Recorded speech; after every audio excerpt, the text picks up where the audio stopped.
Hello, my talk is on Kerbal and rocket science for a Kerbal Space Program. I'm going to explain why Kerbal Space Program, abbreviated KSP, teaches its players a lot of things about rocketry, rocket science, but there are things that it doesn't really explain as well, so I'm going to explain some of those things. Yeah, I'm going to talk about some of the rocket science that's in Kerbal and how the game is just set up. So this is kind of like an introduction to the game. This is me. I have over 200 hours of playing the game, and I've many hundreds of hours more watching videos and streams of the game. And I pulled a lot of stuff directly from the wiki, so I'll be plugging that as well if you want to. The game has there's like a tutorial information system in the game for help, but there's also an online wiki if you don't have the game where you can just look through all this stuff on the web. So what is KSP? Way back in 2011, it started off as a very simple kind of almost tech demo, and eventually it became on Steam Early Access, one of the early access games when that was still a brand new thing. Eventually it came to consoles, and yeah, it's gotten great reviews. It's made in Unity, and it has a very good physics engine for the most part. Here's my little Jeb plush that I have. These are the main characters you can see that are not really humans, but humanoid. So they're relatable, but they're kind of silly. Everything in the game is basically Kerbalized from reality, so it's not quite real. It's a little bit sillier. So I'm hoping to explain a little bit of the rocket science that's involved in the game. And there are some things that get a little weird with aerodynamics, and some of the physics isn't quite super realistic. Most of it's pretty good, but some of it gets a little bit, it's got Unity physics problems. I'll just say that. And it's definitely a game. It's not just a simulation. This isn't like a flight simulator or something. It has gameplay elements. So there's 3 game modes. Of course, your sandbox mode, where you can just basically do whatever you want. Your science mode, where you don't have all the parts to start with. You have to unlock them. And the career mode, where you have part limitations, money limitations. You're basically starting from scratch with limited resources. So you can unlock stuff using a kind of tech tree once you gain science. And this is the part of the game that's not super realistic. You do science experiments, but use some of the science experiments you do unlock rocket parts, which doesn't make sense because normally you improve rocket parts through like experimentation and other things. You don't learn how to make better rocket parts by testing in the atmosphere and stuff like that. And so it's a little gamey right there, but it is still fun to do experiments. It sort of gives you a goal of what to do. A little bit more directed than just sandbox, where you don't have to worry about unlocking stuff.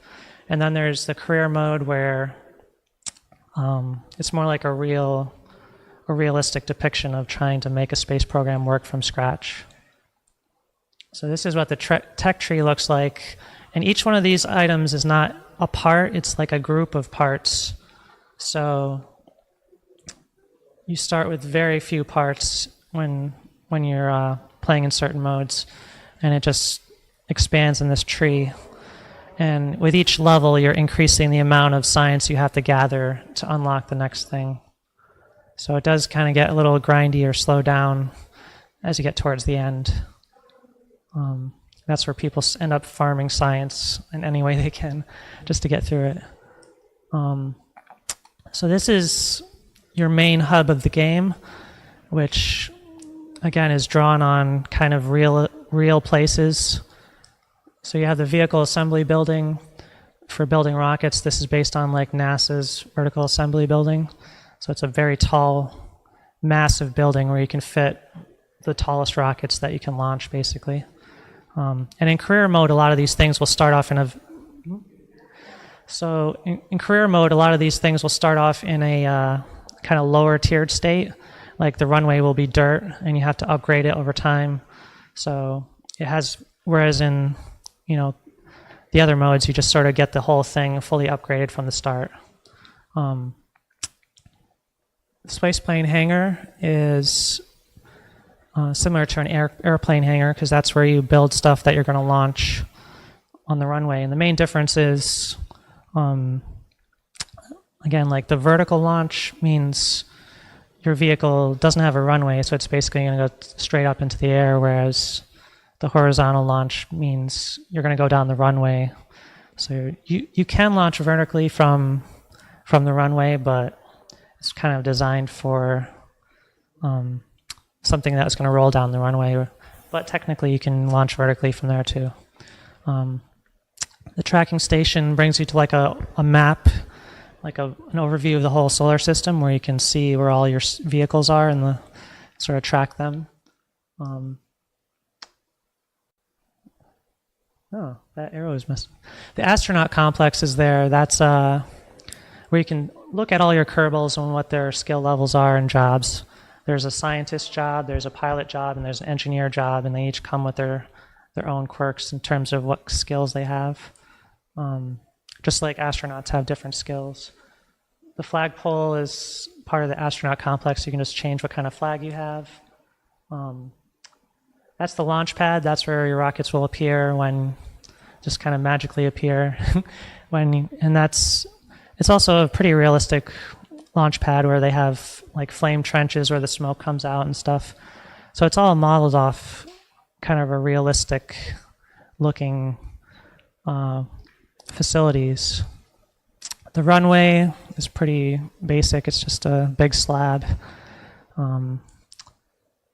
Research and development, that big complex below, is where you just basically click on that to go to the tech tree where you can unlock stuff. And mission control, that's where you accept missions for the career mode, where you basically you can fulfill certain missions just to gain more money, respect, stuff like that. So it's sort of like fulfilling contracts in reality. I think that's where you can upgrade your staff. So you have like that's the administration building, I think. So you have like your flight controller and other type of real jobs that are in NASA, and they kind of give you perks. I don't use that one too much, but in like the career mode, you can kind of get certain bonuses from your administration, which are not the Kerbals that actually go out on the field. They're just kind of like behind the scenes stuff. So it kind of represents the whole dynamic of rockets, other than the building is kind of simplified. So here's a picture of some rovers that come in the stock game. You can see the different sizes. Some are really small. You can actually build even bigger ones than this, but these are the pre-built ones they give you. But you can make just massive, like tank-like vehicles if you want. Airplanes, this game doesn't have just space stuff. Like I said, the aerodynamics are not great, but you can build your own planes and just fly around. So it has jets, and it's kind of cool to try to make a plane. It's a little bit more difficult in some ways. You can also put vehicles in the water, which is a little bit weird. You can't even launch directly in the water, so just getting them from like the launch pad or the runway to the water is sometimes a challenge. Like you can imagine like a submarine on wheels just kind of rolling across the ground with a rocket pushing it until it gets to the water. That's basically what you end up doing. And of course, space. And for space, the orbit of your vehicles is just shown as a simple like arc, like a line. So you can see where your vehicle's going and you can see where it's come from. And you can place maneuver nodes. So you just sort of click on the line and you can choose to do a maneuver at that point. And you basically, you can adjust the maneuver to figure out, it'll show you a plot of what your vehicle is going to do based on how you're altering the maneuver. There's also communication networks. I don't do a lot with this, but communication networks, like satellites. You can launch your own satellites, basically, and you can disable this feature if you don't want it, but it's a way of communicating back and forth with the home planet. So if you don't have that network there and you launch something out into space and it loses contact, then suddenly you've lost control of it, basically. It's out of the network. So you can launch your own satellites and stuff. There's a lot of different planets in the game with different levels of atmosphere and gravity and features and stuff. So it's fun building vehicles for all these different types of planets. And you can also mine on them. So this was added in later versions, but you can basically land on a planet, mine ore out of it using drills, and then convert it into fuel so you have more fuel to continue your exploration. In the older games, you'd have to make sort of like a convoy of fuel coming from your home planet to keep things going further and further. But with mining, you can actually, and this is something that we haven't done yet in reality, but we're moving in that direction. They're talking about mining stuff from like the moon or Mars, so we don't have to bring the fuel from Earth, basically. So this is an example of a real-life rocket that you may have seen, the Saturn V, but this is the Kerbal version, and this is using all stock parts and potentially some DLC, because there is a Making History DLC with realistic parts in it. It's a little bit extra, but it gives you more parts like this. You can see all the stuff you can do in the game. It's pretty intense. You've got multiple stages. You've got your landers. You can dock and undock things, and you rotate them in space. So you can basically do your whole Apollo mission pretty similar to reality. You've got your fairings that break apart when the stages separate, and you even have launch escape system at the top of the rocket where if something goes bad, you can hit the abort button and it'll pull the pod away while the rocket is about to explode or something. So these are all real life stuff that rockets. In fact, recently there's a Soyuz rocket that had a problem, and the rocket was in the process of exploding, and the automatic launch escape system was triggered. So this is stuff that really does happen sometimes. So that's all in the game. And you can see on the CSM, this part, there's a little heat shield too. So there is heating effects of re-entering, and you have to choose not to re-enter too quickly and stuff like that, so you don't burn up. Here's the system, and on the top is just kind of the equivalents, what the closest equivalents from the Kerbal game to reality. So you can see from the system down here that it doesn't really have all the planets. Like there's no Saturn, Neptune, Uranus. So there's no ringed planets per se. And they're kind of, it's its own thing, but it's very similar to our solar system. And like Eve is not as deadly as Venus in terms of temperature, so it is kind of extreme. Like the atmosphere is really thick, but it's not. A lot of this stuff is a little bit less brutal than reality. It's all scaled down as well. Well, this got stretched out. Anyway, I wanted to show you this map. So people have basically calculated how much speed you need to launch off the planet into an orbit, and all the different planets are basically, you can kind of add up, you just add the amount of speed you need to gain for each step of the process. And this one is all stretched out for some reason, but I tried to zoom in a bit, but it's still like illegible for some reason. But it's just an example of like the calculations that can go into planning how much speed you're going to need, how much velocity you're going to need to get to all these destinations. And it just shows you like the different types of orbits you can get into, like a low orbit versus an elliptical orbit. And So people design these type of calculators. It's not really built into the game, but you can find this information if you want to learn how hard it's going to be to. And none of this stuff is really easy. Usually people just want to get to the moon, which is the closest object, or even just get into orbit.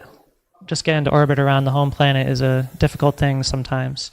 But you kind of work your way to harder and harder things, like Minmus is a little bit easier if you look at the numbers than the moon. And then you can work your way to more and more difficult destinations as it requires more and more speed, which is kind of like reality. When you want to go into the solar system, you need more and more speed. So here's some of the terms that you learn while playing. These relate to orbits and how you change your orbits, and you start to, as you get exposed to this stuff, these are the terms that aren't quite explicit in the game, but you start to learn the aspects of real rocket terms when you're playing the game. If you get into it more, the more in depth you get into it. Like, it does show you the specific impulse, which is kind of like the fuel efficiency of rockets. So that represents how long the rocket can burn fuel, a set amount of fuel in seconds. So it's like some rockets can only burn that 1 unit of fuel for like 100 seconds, and some can do for like 400 seconds. So it's basically the fuel efficiency, and that's in the game explicitly. Thrust to weight ratio is also in the game in terms of how much your rocket weighs versus how much it can power. So I got some links, but it's basically just the homepage for the game, which also links you to the wiki. There's also a lot of mods for the game, so people have made the game more realistic with mods, like made the actual Earth, and then, it is more challenging to make the game more realistic, but there's also mods for almost anything you can think of on there.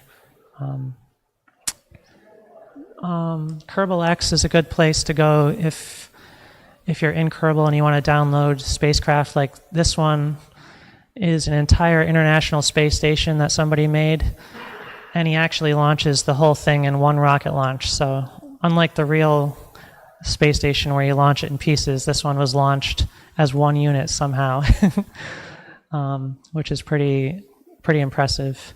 But like, it has the extending solar panels and all that stuff. So even with the stock game, this is like, I'm pretty sure this is unmodded. So even in the stock game, you can build some pretty realistic and impressive vehicles. And that was made by Kerbal Space Academy. But yeah, there's definitely an active Twitch community. And so does anyone have any questions about Kerbal? Thank you.